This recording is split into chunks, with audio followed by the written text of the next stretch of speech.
ધોરણ 10 સામાજિક વિજ્ઞાન પાઠ 1 ભારતનો વારસો. પાઠ 1 ભારતનો વારસો. ભારતનો વારસો એટલે કે પ્રાચીન સંસ્કૃતિ ધરાવતો દેશ છે. ભારત પ્રાચીન સંસ્કૃતિ ધરાવતો દેશ છે. ભારતના પ્રાચીન ગ્રંથ વિષ્ણુ પુરાણમાં ભારત વિશે ઉત્તરમ યત્સ મૃદ્રસ્ય હિમાદ્રશ્ચેચ દક્ષિણમ વર્ષમ તદ ભારત નામ ભારતી યત્ર સંતતિઃ. એનો અર્થ ઈ થાય કે સમુદ્રની ઉત્તરે અને હિમાલયની દક્ષિણે આવેલ સ્થળનું નામ શું છે? ભારત વર્ષ છે. એટલે કે ઉત્તરે સમુદ્ર અને હિમાલયની દક્ષિણે આવેલું સ્થળ એટલે કે એ નામ છે એનું ભારત વર્ષ. જેના સંતાનો ભારતીય છે તેમ કહેવાયું છે. ભારતમાં શુભ કાર્ય પ્રારંભે લેવાતા સંકલ્પોમાં ભારત વર્ષ, ભરતખંડ, જંબદ્વીપ, આર્યાવ્રત વગેરે શબ્દોનો ઉપયોગ થયો છે. એટલે કે સારા કાર્ય કરવાના હોય તે સમયે ભારત વર્ષ, ભરતખંડ, જંબદ્વીપ, આર્યાવ્રત વગેરે શબ્દોનો ઉપયોગ થાય છે. પૂર્વ, પશ્ચિમ, દક્ષિણ આ 3 દિશામાં સમુદ્ર અને ઉત્તર દિશામાં હિમાલયની ગિરિમાળા એવી કુદરતી સીમાઓ ધરાવતો આપણો દેશ છે. એટલે કે પૂર્વ, પશ્ચિમ અને દક્ષિણ આ 3 દિશામાં સમુદ્ર આવેલો છે અને માત્ર એક જ દિશા એટલે કે ઉત્તર દિશામાં હિમાલયની ગિરિમાળા એવી કુદરતી સીમાઓ ધરાવતો આપણો દેશ છે. આપણા દેશની સમૃદ્ધિથી આકર્ષાઈને અનેક વિદેશી પ્રજા વ્યાપાર કરવા આવી, સ્થાયી થઈ એટલે કે ભારતમાં રહેવા લાગી અને ભારતીય સંસ્કૃતિના મહાનદમાં ભળી ગઈ. મહા એટલે મોટું અને નદ એટલે કે નદીમાં ભળી ગઈ. આ આદાન પ્રદાનની પરસ્પર પ્રક્રિયા દ્વારા દેશમાં અનેક પરિવર્તનો જોવા મળ્યા છે. આદાન પ્રદાન એટલે કે લેવડ દેવડની પરસ્પર પ્રક્રિયા થવા લાગી અને અનેક પરિવર્તનો થવા લાગ્યા અને એ રીતે એક પેઢીમાંથી બીજી પેઢીમાં આપણા વારસાનું હસ્તાંતરણ થયું અને તેનો સાતત્યપૂર્ણ વિકાસ થયો.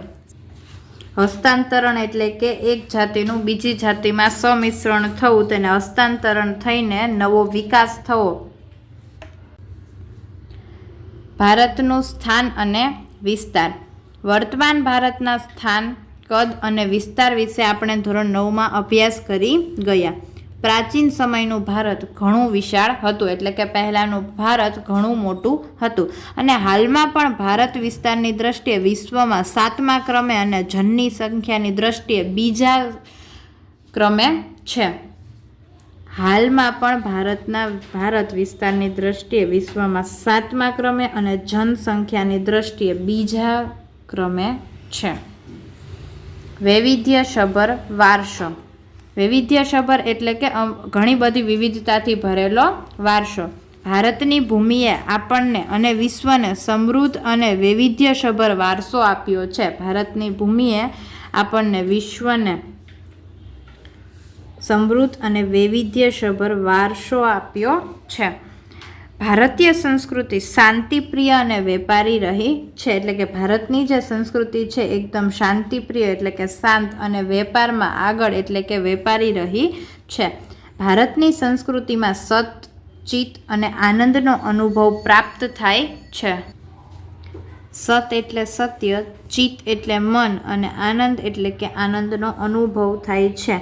આ ઉપરાંત અહીં આવીને વસેલી ભિન્ન ભિન્ન સંસ્કૃતિ સાથેના આદાન પ્રદાન થકી ભારતીય સંસ્કૃતિ સમૃદ્ધ બની છે. એટલે કે ભારતમાં આવીને અલગ અલગ સંસ્કૃતિ સાથે લેણ દેણ કરીને ભારતીય સંસ્કૃતિ આજે સમૃદ્ધ બની ગઈ છે. તેણે અપનાવેલ અહિંસા અને શાંતિના મૂલ્યોની આજે વિશ્વભરમાં પ્રશંસા અને સ્વીકાર થયો છે અને અપનાવેલી અહિંસા અને શાંતિના મૂલ્યને આજે વિશ્વભરમાં શું થઈ છે? પ્રશંસાપૂર્વક થઈ છે. સિંધુ ખીણની સંસ્કૃતિના લોકોથી શરૂ કરીને આજ દિન સુધીના લોકોએ ભારતને પોતાની આવડત, બુદ્ધિ, શક્તિ અને કલા કૌશલ્ય દ્વારા સમૃદ્ધ બનાવ્યું છે. ભારતના ભવ્ય વારસાના નિર્માણ અને ઘડતર માટે અનેક ઋષિમુનિઓ, સંતો, વિદુષીઓ, વિદ્વાનો, ચિંતકો, કલાકારો, કારીગરો, વૈજ્ઞાનિકો, સંશોધકો, સાહિત્યકારો, શિક્ષણશાસ્ત્રીઓ, રાજનીતિજ્ઞો ઇતિહાસકારો, સમાજ સુધારકો વગેરેનો અગત્યનો ફાળો છે. તેમના ધર્મ, શાસન શૈલી, ભાષા, કલા, ચિત્ર, બોલી, પહેરવેશ અને રીતિ રિવાજો વગેરે પણ ભારતને મળ્યા. આ રીતે ભારતમાં ભાતીગળ સંસ્કૃતિનું નિર્માણ થયું. વિદુષીઓ એટલે કે પંડિતા, જ્ઞાની સ્ત્રી. શાસન શૈલી એટલે કે એવી શૈલી કે જે સરકાર દ્વારા નિર્ણયો લેવાતા હોય એવી શૈલી. સંસ્કૃતિનો અર્થ. સંસ્કૃતિ એટલે જીવન જીવવાની રીત. દેશ કે સમાજમાં કાળક્રમે બદલાતા સંજોગો અનુસાર જનજીવનમાં આવતા પરિવર્તનો, સુધારા, સામાજિક નીતિ, રીતિ ઇત્યાદિ વગેરે ભિન્ન ભિન્ન સમાજોની સંસ્કૃતિ બને છે. એટલે કે સમાજમાં કાળક્રમે બદલાતી રહેતી હોય એવા સંજોગો અનુસાર એટલે કે પરિસ્થિતિ અનુસાર જનજીવનમાં આવતા એટલે કે આપણા જીવનમાં આવતા પરિવર્તનો, સુધારા, સામાજિક નીતિ, રીતિ ઇત્યાદિ એટલે કે વગેરે વડે આપણે ભિન્ન ભિન્ન સમાજોની સંસ્કૃતિ બને છે. સંસ્કૃતિ એટલે માનવ મનનું ખેડાણ અને તેમાં માનવ સમાજની ટેવો, મૂલ્યો, આચાર વિચાર, ધાર્મિક પરંપરાઓ, રહેણી કહેણી અને જીવનને ઉચ્ચતમ ધ્યેય સુધી લઈ જતા આદર્શોનો સરવાળો એમ પણ કહી શકાય છે. ભારતીય સંસ્કૃતિનો વારસો. વારસો એટલે આપણને આપણા પૂર્વજો તરફથી મળેલી અમૂલ્ય ભેટ. ભારતનો ઇતિહાસ હજારો વર્ષ પુરાણો છે. શાળાકીય અભ્યાસમાં લેવાતી દૈનિક પ્રતિજ્ઞામાં આપણે હું મારા દેશને ચાહું છું અને તેના સમૃદ્ધ અને વૈવિધ્યપૂર્ણ વારસાનો મને ગર્વ છે. વૈવિધ્યપૂર્ણ એટલે કે સંપૂર્ણ તેમ કહીએ છીએ. આ સમૃદ્ધ વારસો એટલે ભારતનું સમગ્ર વિશ્વને પૂર્ણ માનવ જીવનના રહસ્યનું પ્રદાન એમ કહી શકાય. ભારતના આ વારસાને નીચે દર્શાવેલા 2 વિભાગોમાં વહેંચીને સમજીએ. ભારતના 2 વારસા છે. ભારતનો પ્રાકૃતિક વારસો અને ભારતનો સાંસ્કૃતિક વારસો. ભારતનો પ્રાકૃતિક વારસો એટલે કે એવો વારસો કે જે કુદરત દ્વારા મળેલો હોય એવો વારસો અને ભારતનો સાંસ્કૃતિક વારસો એટલે એવો કે જે માનવ સર્જિત હોય, માનવ દ્વારા બનાવેલો હોય. તો એમાં પહેલું ભારતનો પ્રાકૃતિક વારસો. પ્રકૃતિ, પર્યાવરણ અને માનવ જીવનની વચ્ચેના નિકટતમ સંબંધનું પરિણામ એટલે પ્રાકૃતિક વારસો. નિકટતમ એટલે કે નજીકના સંબંધોનું પરિણામ એટલે પ્રાકૃતિક વારસો. પ્રાકૃતિક વારસો એ કુદરતની ભેટ છે. ભારતનો પ્રાકૃતિક વારસો વિશિષ્ટ અને વૈવિધ્યસભર છે. એટલે કે તેમાં ઘણું બધું છે. જેમાં ઊંચા પર્વતો, નદીઓ, ઝરણા, સાગરો, લાંબા દરિયા કિનારાઓ, વિશાળ ફળદ્રુપ મેદાનો, ખીણ પ્રદેશો, રણોનો સમાવેશ થાય છે તથા વૃક્ષો, વનસ્પતિ, જીવજંતુઓ, ઋતુઓ, પશુ પક્ષી, પ્રાણીઓ અને વૈવિધ્યપૂર્ણ ભૂમિદ્રશ્ય, વિવિધ પ્રકારના ખડકો, ખનિજોનો પણ એમાં સમાવેશ થાય છે. આપણે સૌ પ્રકૃતિના સંતાન છીએ. પ્રકૃતિએ આપણી આહાર, પાણી, શુદ્ધ વાયુ તેમજ નિવાસ જેવી લગભગ બધી જ આવશ્યકતાઓ માટે સુંદર વ્યવસ્થા કરી છે. એટલે કે આપણને કુદરત દ્વારા આહાર એટલે કે ખોરાક, પાણી અને શુદ્ધ વાયુ બધું જ એટલે કે રહેવા માટેના નિવાસ સ્થાન પણ આપણને કુદરત દ્વારા મળી રહે છે. પ્રકૃતિ સાથેનો આપણો વ્યવહાર શ્રદ્ધાપૂર્વક હોવાના ઉદાહરણો પંચતંત્રની વાર્તાઓ અને બૌદ્ધ ધર્મની જાતક કથાઓમાં જોવા મળે છે. આપણા લોકસંગીત અને શાસ્ત્રીય સંગીતમાં પણ ઋતુઓ અને પ્રકૃતિ સાથેનો સંબંધ જોવા મળે છે. આપણા ગીતો, તહેવારો, કવિતાઓ, ચિત્રોમાં પ્રકૃતિ અને ઋતુચક્રનું નિરૂપણ જોવા મળે છે. નિસર્ગોપચાર એટલે કે નેચરોપથી. આયુર્વેદિક, યુનાની એટલે કે નેચરોપેથી ટાઈપની જ કુદરતી રીતે મળતી દવાઓ છે જેવી ચિકિત્સા પદ્ધતિ પ્રકૃતિ પર આધારિત છે. એમાં પહેલું ભૂમિદ્રશ્ય ભૂમિ આકારો દ્વારા અનેક ભૂમિદ્રશ્યનું સર્જન જોવા મળે છે. ઉદાહરણ તરીકે હિમાલયના પર્વત એ ભૂમિ આકારના છે. હિમાલયમાં અનેક પ્રકારની ઉપયોગી વનસ્પતિઓ, ખનિજો, અવનવા પશુ પંખી અને શિખરો બરફથી છવાયેલા રહે છે. તેનાથી મોટી નદીઓ બારેમાસ ભરપૂર પાણીથી સમૃદ્ધ રહે છે. તરાઈના જંગલો પણ ત્યાં આવેલા છે. ત્યાં નદીઓ બારેમાસ પાણીથી ભરપૂર રહે છે કેમ કે ત્યાં બરફ ઓગળીને નીચે આવે છે અને એનું પાણી થાય છે. હિમાલયમાં અમરનાથ, બદ્રીનાથ, કેદારનાથ જેવા યાત્રાના સ્થળો, નંદાદેવી જેવા શિખરો પણ આવેલા છે. ભારત માટે હિમાલયનું મહત્વ ઘણું છે. નદીઓ. પ્રાચીન કાળથી નદીઓ પ્રાકૃતિક માર્ગ પૂરો પાડતી રહી છે. ભારતીય સંસ્કૃતિ સિંધુ અને રાવી નદીના કિનારે પાલન પોષણ પામી છે. સિંધુ, ગંગા, યમુના, સરસ્વતી, નર્મદા, ગોદાવરી, કૃષ્ણા, કાવેરી જેવી લગભગ બધી જ નદીઓએ ભારતના લોકજીવન પર પ્રગાઢ અસરો ઉપજાવી છે. પ્રગાઢ એટલે બહુ જ સારી અસરો ઉપજાવી છે. એ પીવાનું પાણી, વપરાશનું પાણી, સિંચાઈ, વીજળી, ખેતી, જળમાર્ગ જેવી આપણી મહત્વની જરૂરિયાતો સંતોષવામાં નદીઓનું સ્થાન અગ્રીમ છે. એટલે કે પીવાનું પાણી એ નદીઓ આપે છે, વપરાશનું પાણી પણ નદીઓ આપે છે, સિંચાઈ માટે પણ નદીઓ ઉપયોગી છે, વીજળી માટે, વીજળી બનાવવા માટે પણ નદીઓ ઉપયોગી છે, ખેતી માટે પણ પાણી જરૂરી છે અને જળમાર્ગ જેવી આપણી મહત્વની જરૂરિયાતો સંતોષવામાં પણ નદીનું સ્થાન અગ્રીમ એટલે કે સૌથી આગળ છે. તે ઉપરાંત માટીના વાસણો બનાવવામાં પણ ઉપયોગી છે પાણી, મકાનો બનાવવામાં પણ ઉપયોગી છે પાણી, લીપણ માટે પણ ઉપયોગી છે તથા ઉદ્યોગોના વિકાસ માટે પણ માનવીય નદીના પાણી ઉપર આધારિત રહેવું પડ્યું છે. આમ નદીઓએ ભારતીય પ્રજા જીવનને સમૃદ્ધ બનાવ્યું છે. આપણી સંસ્કૃતિમાં પ્રાચીન કાળથી નદી કિનારામાં ઉષા અને સંધ્યાના વિવિધ ભૂમિદ્રશ્યો દ્વારા ભરપૂર સૌંદર્ય, કલાસૂઝ અને કૌશલ્યનો વિકાસ પણ આ પ્રકૃતિના વારસામાંથી મળ્યો છે. ઉષા એટલે કે સૂર્યનું ઉગવું અને સંધ્યા એટલે કે સંધ્યા ટાઈમે પણ ત્યાં વિવિધ ભૂમિદ્રશ્યો આપણને જોવા મળે છે. તેથી આપણે નદીને લોકમાતાનું બહુમાન આપ્યું છે. ત્રીજું, વનસ્પતિ જીવન. ભારતની પ્રજા આદિ સમયથી પર્યાવરણ પ્રેમી રહી છે, જેથી સાક્ષી તેનો વૃક્ષ પ્રેમ, પુષ્પ પ્રેમ અને છોડવાઓના પરસ્તેવનો આદર સૂચવે છે. એટલે કે તેમને અડકવાનું નહીં એવો આદર સૂચવે છે. માણસ, પ્રાણી, પશુ પક્ષીના આહાર માટે વનસ્પતિ પર આધાર રાખવો પડે છે. ભારતમાં વડ, પીપળો, તુલસી વગેરેની પૂજા ધૂપ દીપ કરવામાં આવે છે. વટ સાવિત્રી વ્રતમાં વડની પૂજા કરવામાં આવે છે.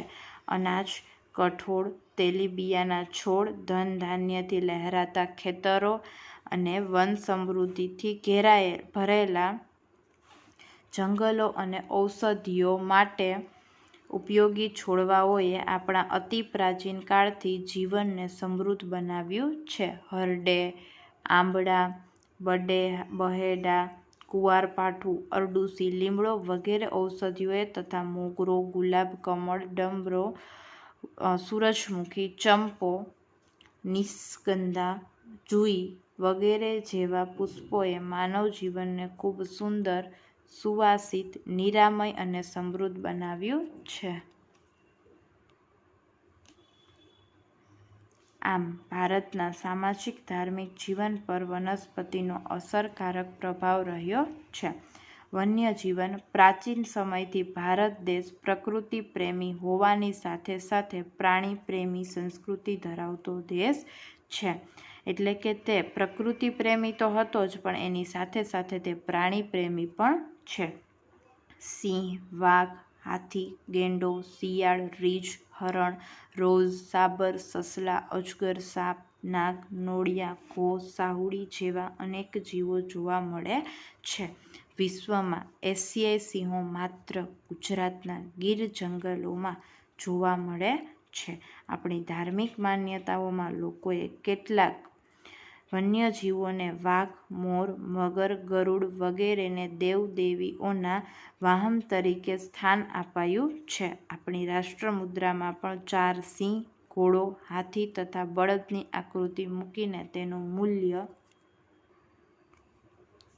આપ્યું છે. વળી આ વન્યજીવોની રક્ષા માટે અભયારણ્યો બનાવી અને તેમના જીવનની સુરક્ષા માટે કાયદા પણ ઘડેલ છે. ભારતનો સાંસ્કૃતિક વારસો. ભારતે જગતને વિવિધતાપૂર્ણ અને સમૃદ્ધ વારસાની ભેટ આપી છે. સાંસ્કૃતિક વારસો એટલે માનવ સર્જિત વારસો. માનવીએ પોતાના કુનેહ, બુદ્ધિચાતુર્ય, આવડત અને કલા કૌશલ્ય દ્વારા જે કંઈ પ્રાપ્ત કર્યું કે તેનું સર્જન કર્યું તેને સાંસ્કૃતિક વારસો કહેવાય. આર્યોથી શરૂ કરીને શકો, ક્ષત્રપ, કુષાણ, હુણ, ઈરાનીઓ, તુર્ક, આરબો, મુઘલ, પારસીઓ, અંગ્રેજો, ફ્રેન્ચ વગેરે વિવિધ જાત પ્રજાતિઓ ભારતમાં આવી આ થયેલા આદાન-પ્રદાન ભારતીય સંસ્કૃતિ સમૃદ્ધ બની છે. આદાન-પ્રદાન એટલે કે લેણ-દેણથી. પ્રાગ ઐતિહાસિક સમયથી ભારતે વિશ્વની પ્રજાતિ એટલે કે પ્રજાઓને સાંસ્કૃતિક વારસાઓની ઘણી બધી બાબતોની ભેટ એટલે કે ગિફ્ટ આપી છે. ઉદાહરણ તરીકે શિલ્પ સ્થાપત્યની કલા આશરે 5000 વર્ષ જેટલી પ્રાચીન છે, જેમાં સિંધુ ખીણ સંસ્કૃતિના પુરાતન અવશેષોને ગણી શકાય. જેમ કે તેમાંથી મળી આવેલ દેવદેવીઓની પ્રતિમાઓ, માનવ શિલ્પો, પશુઓ તથા રમકડાં તેમજ દાઢીવાળા પુરુષની શિલ્પ અને નર્તકીની મૂર્તિ જોઈને આપણે આપણા સાંસ્કૃતિક વારસા પ્રત્યે સ્વાભિમાન અને ગૌરવની લાગણી જન્મે છે. આ જ ક્રમમાં મૌર્ય યુગની ઊંધા કમળની આકૃતિ ઉપર સિંહ અને વૃષભનું શિલ્પ, બુદ્ધની પ્રજ્ઞા પારમિતાનું શિલ્પ, સારનાથની ધર્મચક્ર પ્રવર્તનવાળી મહાત્મા ગૌતમ બુદ્ધની પ્રતિમા અને તે પછીના કાલખંડની જૈન તીર્થંકરોની પ્રતિમાઓ, રાષ્ટ્રકૂટ રાજાઓના સમયની ઇલોરાની ગુફાઓ નિહાળતા આપણને આપણા સાંસ્કૃતિક વારસા પ્રત્યે આદર અને ગર્વ અનુભવાય છે.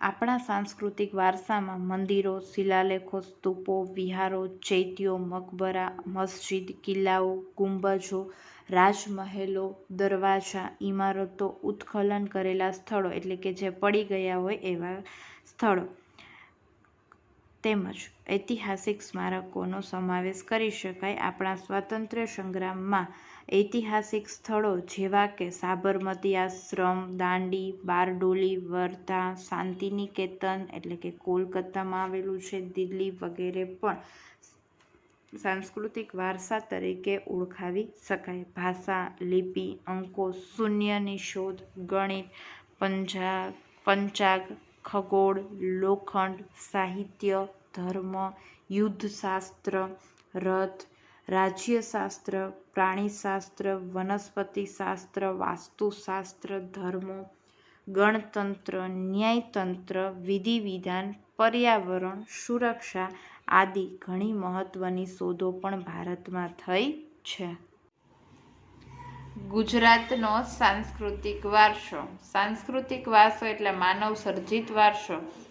સાંસ્કૃતિક, પૌરાણિક અને પુરાતત્વીય મહત્વ ધરાવતા સ્થળોમાં લોથલ એટલે કે ધોળકા તાલુકા, રંગપુર એટલે કે લીંબડી તાલુકો, સુરેન્દ્રનગર જિલ્લો, ધોળાવીરા કચ્છ જિલ્લો,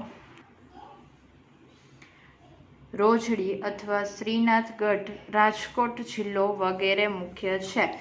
પૌરાણિક એટલે કે પ્રાચીન, સૌથી જૂનું અને પુરાતત્વીય એટલે કે પ્રાચીન સમયના ભૌતિક અવશેષો જે આપણને મળી રહેતા હોય તે. વડનગરનું કીર્તિતોરણ, જૂનાગઢમાં આવેલો સમ્રાટ અશોકનો શિલાલેખ, મોઢેરાનું સૂર્ય મંદિર, ચંપાનેરનો દરવાજો, સિદ્ધપુરનો રુદ્રમહાલય, વિરમગામનું મુનસર તળાવ, અમદાવાદ જામા મસ્જિદ, ઝૂલતા મિનારા, સીદી સૈયદની જાળી, હઠી સિંગના દેહરા, પાટણનું સહસ્ત્રલિંગ તળાવ, વડોદરાનો રાજમહેલ, જૂનાગઢનો મહાબતખાનાનો મકબરો, નવસારીની પારસી અગિયારી વગેરે ઐતિહાસિક મહત્વ ધરાવતા આ બધા જોવાલાયક સ્થળો છે. ધાર્મિક મહત્વ ધરાવતા સ્થાનોમાં દ્વારકાનું દ્વારકાધીશનું મંદિર અને જગતગુરુ શંકરાચાર્યની શારદા પીઠ, 12 જ્યોતિર્લિંગો પૈકીનું સોમનાથ મંદિર, ઉત્તર ગુજરાતમાં અંબાજી એટલે કે બનાસકાંઠા જિલ્લામાં આવેલું છે, બહુચરાજી મહેસાણા જિલ્લામાં આવેલું છે અને મહાકાલી માતાજીનું મંદિર પાવાગઢ પંચમહાલ જિલ્લામાં આવેલું છે. મીરાદાતાર એટલે કે ઉનાવા મહેસાણા જિલ્લામાં આવેલું છે. જૈન તીર્થ પાલીતાણા ભાવનગર જિલ્લામાં આવેલું છે. રણછોડરાયજીનું મંદિર ડાકોર એટલે કે ખેડા જિલ્લામાં આવેલું છે અને શામળાજી એટલે કે અરવલ્લીનો જિલ્લો વગેરે તીર્થ સ્થાનો ગણાવી શકાય. ગુજરાતમાં જાણીતા ધાર્મિક, સામાજિક અને પ્રવાસનલક્ષી સ્થળોમાં પોળો વિજયનગર એટલે કે સાબરકાંઠા જિલ્લામાં, પતંગોત્સવ અને કાંકરિયા કાર્નિવલ અમદાવાદમાં, તાનારીરી મહોત્સવ વડનગરમાં, ઉત્તરાજ નૃત્ય મહોત્સવ મોઢેરામાં, રણોત્સવ કચ્છ વગેરેનો સમાવેશ થાય છે. જૈન બૌદ્ધ પ્રવાસન સ્થળોમાં ગુજરાતમાં જૈન અને બૌદ્ધ ધર્મનો પ્રચાર અને પ્રસાર થયેલો છે, જેના આધાર સ્વરૂપે ગુજરાતમાં વડનગર, તારંગા, ખંભાળીયા, જૂનાગઢ, શામળાજી, કોટેશ્વર, તળાજા, ઢાંક, ઝઘડિયા વગેરે સ્થળોએ બૌદ્ધ અને જૈન ગુફાઓ જોવા મળે છે. પ્રચાર એટલે કે ફેલાવવું અને પ્રસાર એટલે કે એક જગ્યાએથી બીજી જગ્યાએ પ્રસાર થયેલો છે. ગુજરાતના મેળાઓ. ગુજરાતની ભાતીગળ સંસ્કૃતિમાં વિવિધ સ્થળોએ પરંપરાગત રીતે ધાર્મિક, સામાજિક મહત્વ ધરાવતા મેળાઓ યોજાય છે. જે પૈકી મુખ્ય મેળાઓની વિગત નીચે પ્રમાણે છે. આ કોષ્ટક મોસ્ટ આઈએમપી છે. જોડકામાં ઘણી બધી જગ્યાએ પૂછાયેલું છે, પણ એમાં માત્ર મેળાનું નામ અને મેળાનું સ્થળ જ પૂછાયેલું છે. મેળાની તિથિ અને મેળાનો સમય બહુ રેર કેસ ક્યારેક જ પૂછાયેલું છે અને મોટાભાગમાં મેળાની તિથિ અને મેળાનો સમય પૂછાતો નથી. તો મેળાનું નામ જોઈએ તો મોઢેરાનો મેળો, મેળાનું સ્થળ જોઈએ તો મોઢેરા મહેસાણા જિલ્લામાં આવેલું છે. બહુચરાજીનો મેળો બહુચરાજી મહેસાણામાં આવેલો છે. મોઢેરાનો મેળો શ્રાવણ વદ અમાસના દિવસે હોય અને બહુચરાજીનો મેળો ચૈત્ર સુદ પૂનમના દિવસે હોય. શામળાજીનો કાળિયા ઠાકરજીનો મેળો શામળાજીમાં અરવલ્લીમાં આવેલો છે. કારતક સુદ 11થી પૂનમના દિવસે હોય, 11થી પૂનમ સુધી હોય. ભાદરવી પૂનમનો મેળો અંબાજી બનાસકાંઠામાં ભાદરવી સુદ પૂનમના દિવસે. ભવનાથનો મેળો ગિરનાર જૂનાગઢમાં મહાવદ નોમથી બારસ સુધી હોય છે. તરણેતરનો મેળો તરણેતર સુરેન્દ્રનગરમાં ભાદરવા સુદ ચોથથી છઠ સુધી હોય છે. ભળિયાદનો મેળો ભળિયાદ અમદાવાદ રજબ માસની તારીખ 9, 10 અને 11 સુધી હોય છે. નકળંગનો મેળો કોળિયાક ભાવનગર ભાદરવી વદ અમાસના દિવસે હોય છે. માધવપુરનો મેળો માધવપુર પોરબંદર ચૈત્ર સુદ 9થી 13 સુધી હોય છે. વૌઠાનો મેળો ધોળકા અમદાવાદમાં કારતક સુદ પૂનમના દિવસે હોય છે. મીરાદાતારનો મેળો ઉનાવા મહેસાણામાં રજબ માસની તારીખ 16થી 22 સુધી હોય છે. ડાંગ દરબારનો મેળો આહવા ડાંગ ફાગણ સુદ પૂનમના દિવસે હોય છે. ગોળ ગધેડાનો મેળો ગરબાડા દાહોદ હોળી પછીના 5મા કે 7મા દિવસે હોય છે. કાર્તિકી પૂર્ણિમાનો મેળો સોમનાથ ગીર કાર્તિક સુદ પૂનમના દિવસે હોય છે. ભાંગુરિયાનો મેળો કવાંટ છોટા ઉદેપુર હોળીથી રંગપાચમ સુધી હોય છે. રજબ માસ એટલે ફાગણ માસ. ભારત ભૂમિ અને તેના લોકો. આદિમાનવ પૂર્વ દક્ષિણ આફ્રિકામાં ઉત્પન્ન થયા હતા. ભારતના ભાતીગળ વારસા અને સમૃદ્ધિના આકર્ષણના કારણે અનેક વિદેશી પ્રજાઓ ભારત તરફ આકર્ષે એટલે કે ભારત તરફ આવવા લાગે. અહીં અનેક જાતિઓ આવી, પરિણામે ભારતમાં લગભગ બધી જ જાતિના તત્વો મળી આવે છે એટલે કે બધી જ જાતિના લોકો મળી આવે છે. ભારતમાં દ્રવિડ પ્રજાની ગણના પ્રાચીનતમ પ્રજા તરીકે થતી હતી એટલે કે જૂની પ્રજા તરીકે થતી હતી.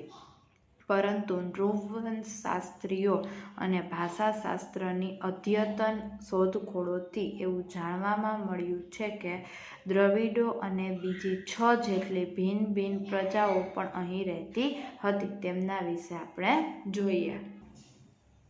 નેગ્રીટો એટલે કે હબસી પ્રજા એનું બીજું નામ છે. નેગ્રીટો અથવા નિગ્રો જાતિ એટલે કે હબશીઓ ભારતના સૌથી પ્રાચીન નિવાસીઓ હતા. એટલે કે સૌથી પહેલાં ભારતમાં કોણ આવ્યું હતું? નેગ્રીટો. કેટલાક ઇતિહાસકારોનું માનવું છે કે નેગ્રીટો અથવા નિગ્રો એટલે કે હબશીઓ આફ્રિકામાંથી બલુચિસ્તાનના રસ્તેથી ભારતમાં આવેલા. તેઓ વર્ણે શ્યામ, 4 થી 5 ફૂટ ઊંચા અને માથે વાંકડિયા વાળ ધરાવતા હતા. ઓસ્ટ્રેલોઇડ નિષાદ પ્રજા. આ પ્રજા અગ્નિ એશિયામાંથી આવેલી હતી. તેઓનો રંગ શ્યામ, લાંબુ અને પહોળું માથું, ટૂંકું કદ એટલે કે નીચી હાઇટ, ચપટું નાક તેમની શારીરિક વિશેષતા હતી એટલે કે તેની શરીરની વિશેષતા હતી.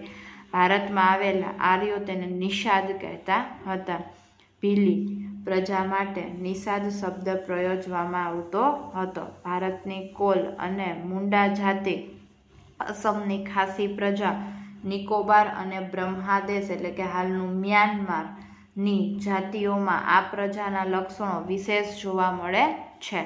ભારતની સંસ્કૃતિ અને સભ્યતાના વિકાસમાં આ પ્રજાનો ફાળો વિશિષ્ટ છે એટલે કે સૌથી વધારે છે. તેઓ માટીના વાસણો બનાવવા, ખેતી કરવી, સુતરાઉ કાપડનું વણાટકામ એટલે કે સુતરાઉ કાપડ વણીને કામ કરવું વગેરે જેવા કેટલાક કૌશલ્યો માટે જાણીતા હતા. તેઓ પોતાની ધાર્મિક માન્યતાઓમાં ધરાવતા હતા. ત્રીજું, દ્રવિડ લોકો. દ્રવિડોને મોહેન્જો-દડોની સિંધુ સંસ્કૃતિના સર્જકો અને પાષાણ યુગની સંસ્કૃતિના સીધા વારસદાર તરીકે ઓળખવામાં આવે છે. ઉત્તરમાંથી આવેલી વિવિધ પ્રજાની ભાષા અને સાંસ્કૃતિક લક્ષણો ટકી રહ્યા. સમયાંતરે આ લોકો દ્રવિડ કહેવાયા. દ્રવિડોએ માતા રૂપે દેવી અને એટલે કે પાર્વતી અને પિતૃ રૂપે પરમાત્માનો એટલે કે શિવની પૂજા સમજમાં. દ્રવિડ લોકો. દ્રવિડોને મોહેન્જો-દડોની સિંધુ સંસ્કૃતિના સર્જકો અને પાષાણ યુગની સંસ્કૃતિના સીધા વારસદાર તરીકે ઓળખવામાં આવે છે. ઉત્તરમાંથી આવેલી વિવિધ પ્રજાની ભાષા અને સાંસ્કૃતિક લક્ષણો ટકી રહ્યા. સમયાંતરે આ લોકો દ્રવિડ કહેવાયા.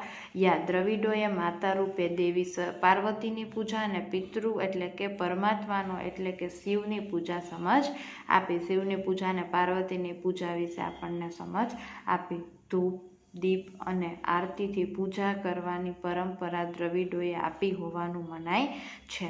આ ઉપરાંત પ્રકૃતિ પૂજા, પશુ પૂજા વગેરે દ્રવિડોની ભેટ. દ્રવિડોના મૂળ દેવો આર્યોએ સ્વીકારી લીધા અને તેમની સંસ્કૃતિના દેવો તરીકે પુનઃસ્થાપ્યા. સમય જતાં ઉપરના પ્રચંડ પ્રભાવ હેઠળ દ્રવિડોમાં આર્ય સંસ્કૃતિ ઊંડે સુધી વ્યાપી ગઈ એટલે કે બહુ સુધી વ્યાપી ગઈ. આંતરજ્ઞાતીય લગ્ન સંબંધો પણ પ્રસાર્યા એટલે કે પોતાની જ્ઞાતિમાં જ લગ્ન કરવાના સંબંધો પણ એમને આપ્યા. દ્રવિડોમાં માતૃમૂલક કુટુંબ પ્રથા પ્રચલિત થઈ એટલે કે માતૃઓને માન સન્માન આપવાની એટલે કે માતા પિતાને માન સન્માન આપવાની એને કુટુંબમાં પ્રથા પ્રચલિત હતી. તેઓએ અવકાશી ગ્રહોના ક્ષેત્રમાં અને વિવિધ કલાઓ જેવી કે કાંતરવું, વણવું, રંગવું, હોડી તરાપા જેવા ક્ષેત્રોમાં તેમનું વિશેષ પ્રદાન જોવા મળે છે. આર્યોના પ્રભુત્વ બાદ તેઓ દક્ષિણ ભારત તરફ ખસતા ગયા અને ત્યાં સ્થિર થઈ ગયા. આજે દક્ષિણ ભારતમાં દ્રવિડ કુળની તમિલ, તેલુગુ, કન્નડ અને મલયાલમ જેવી ભાષાઓ બોલાતા લોકો વસે છે. અત્યારે પણ ત્યાં વસે છે. પ્રારંભિક તમિલ સાહિત્ય ઉર્મિની અભિવ્યક્તિથી ભરેલું છે.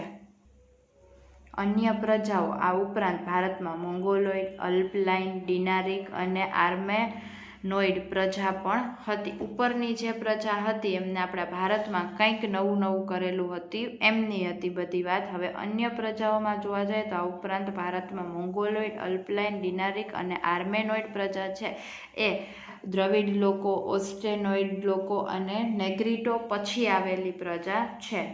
મોંગોલોઇડ આ પ્રજા ઉત્તર પશ્ચિમ ચીનમાંથી તિબેટમાં થઈ ભારતમાં આવી હતી. તેમણે ઉત્તર આસામ, સિક્કિમ, ભૂતાન, પૂર્વ બંગાળ વગેરેમાં વસવાટ કર્યો. સમય જતાં તેમનું ભારતીયકરણ થયું.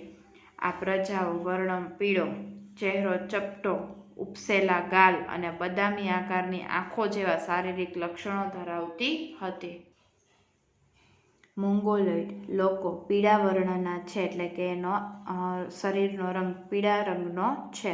તેઓ કિરાત તરીકે ઓળખાતા. અલ્પલાઇન, ડિનારિક અને આર્મેનોઇડ આ પ્રજાઓ કે જે મધ્યમ એશિયામાંથી આવેલી પ્રજા છે. આ ત્રણ જાતિઓ એક સમાન ભૌતિક ગુણો ધરાવે છે, એટલે કે એક સરખા ગુણો ધરાવે છે. આ પ્રજાના અંશો ખાસ કરીને મહારાષ્ટ્ર, બંગાળ, ઓડિશા, ગુજરાત અને સૌરાષ્ટ્રમાં વધુ પ્રમાણમાં જોવા મળે છે. આર્યો ભારતની આર્ય સભ્યતાના નિર્માતાઓ આર્ય એટલે કે નોર્ડિક લોકો હતા. પ્રાચીન કાળમાં હિન્દુઓ આર્ય કહેવાયા. તેઓનું મુખ્ય વસ્તી જે પ્રદેશમાં હતી તે પ્રદેશને આર્યવત નામ અપાયું હતું. પ્રાચીન સમયમાં પ્રથમ આર્ય વસ્તી વાયવ્ય ભારતમાં હતી. ત્યાં 7 મોટી નદીઓ વહેતી હોવાના કારણે તેને સપ્તસિંધુ નામ આપ્યું. ઉત્તર વૈદિક કાળમાં આર્યવ્રતનો પૂર્વમાં મિથિયા બિહાર સુધી અને દક્ષિણમાં વિંધ્યાચળ સુધી વિસ્તાર થયો. અન્ય સમકાલીન પ્રજાઓ કરતાં તેઓ વધુ વિકસિત હતા. આર્ય ભરત રાજા કે ભરતકુળના નામ પરથી આ વિશાળ પ્રદેશ ભરતભૂમિ, ભરતખંડ, ભારતવર્ષ કે ભારત જેવા નામોથી ઓળખવા લાગ્યો. આર્યો પ્રકૃતિ પ્રેમી હતા. તેઓ વૃક્ષો, પહાડો, સૂર્ય, વાયુ, નદીઓ, વરસાદ વગેરેની પૂજા આરાધના કરતા હતા. તેમણે આ દરેકની સ્તુતિઓ એટલે કે રુચિઓની રચના કરી હતી. સમય જતાં વેદ પઠન પ્રચલિત બન્યું, એટલે કે વેદોનું પઠન એટલે કે વેદોને વાંચવાનું પ્રચલિત બન્યું. સમયાંતરે તેમાંથી ધાર્મિક વિધિઓ શરૂ થઈ અને તે પછી યજ્ઞાદિ ક્રિયાઓ ભારતમાં શરૂ થઈ. યજ્ઞાદિ એટલે કે યજ્ઞ, હવન કરવાની ક્રિયાઓ પણ ભારતમાં શરૂ થઈ. ભારતમાં આવેલી વિવિધ પ્રજાઓની સંસ્કૃતિઓમાં વિશિષ્ટ તત્વો અપનાવી લઈને એક સમન્વયી સંસ્કૃતિનું સર્જન થયું. એક અલગ જ સંસ્કૃતિનું સર્જન થયું. સમયાંતરે ભારતમાં આવીને વસેલી આ બધી જાતિઓ વચ્ચે લગ્ન સંબંધો દ્વારા પ્રજાઓનું સંમિશ્રણ થતું ગયું. લગ્ન સંબંધો દ્વારા પ્રજાનું સંમિશ્રણ થતું ગયું એટલે કે લગ્નો એક જાતિમાંથી બીજા જાતિ સાથે એકબીજાના લગ્ન થવા માંડ્યા અને બધી જાતિ એક થવા લાગી. બધાની એક વિશિષ્ટ રહેણી કરણી, અનેક ભાષાઓ, વિચાર, ધાર્મિક માન્યતાઓનો પણ સમન્વય થતો ગયો. આમ પ્રારંભ કાળથી જ આપણા દેશમાં એક સમન્વયકારી સંસ્કૃતિનું નિર્માણ થતું રહ્યું, જેણે ભારતને ભવ્ય અને સમૃદ્ધ વારસો આપ્યો છે.